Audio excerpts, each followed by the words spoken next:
বাংলা লুঙ্গি আছে, হ্যাঁ বাংলা লুঙ্গি আছে। তো এই যে তুই এই ওড়নাটা নিয়ে এরকম করে কিনে নিবি, এই ড্রেসটা কিনে নিয়ে ওড়নাটাকে এমন করে পরে ফেলবি, হ্যাঁ পরে একটা লুঙ্গি ডান্স দিবি, লুঙ্গি ডান্স লুঙ্গি ডান্স লুঙ্গি ডান্স, বাস তাইলে বাংলা লুঙ্গি হিন্দি লুঙ্গি হয়ে যাবে।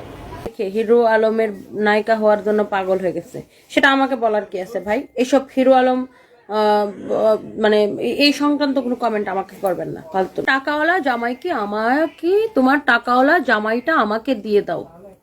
হ্যাঁ, কত বড় সাহস আমার জামাই নিবেন?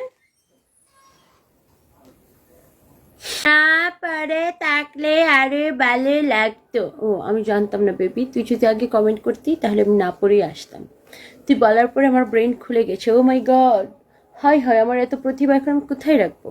জুতা আছে, হ্যাঁ হ্যাঁ হ্যাঁ হ্যাঁ, অনেক দামি দামি জুতা আছে। কয় কেজি ময়দা মাখা হয়েছে আপনার মুখে? কয় কেজি ময়দা হয়েছে? তুই কয় কেজি ময়দা কিনার তোর মুখে, তোর পকেটে টাকা আছে আগেটা বল। এমডি মো মাহিন গরিব বস থাক, তোর কি করতাম, ছোট লোক। তুই বল কয় কেজি ময়দা কেনার টাকা আছে তোমার? তার দুধ খেয়ে খেয়ে বড় হয়েছে, এই জন্য আমি সারাদিন কুত্তার মতো ঘেউ ঘেউ করি। আচ্ছা, আপনি কুত্তার দুধ খেয়ে বড় হয়েছেন, আপনি কুত্তার মতো ঘেউ ঘেউ করেন, সেটা আমার কি জানার কথা? আমি কিভাবে জানবো? আপনি কি আমার প্রতিবেশী? বেড়া কোথাকার, গেট আউট। নাই কেন? তোমার স্বামীর পকেটে কি টাকা নাই? কারণ আমার গালটা চুলকাচ্ছে, চিতার বাড়ি খাই। ওকে লিটন বাদশা।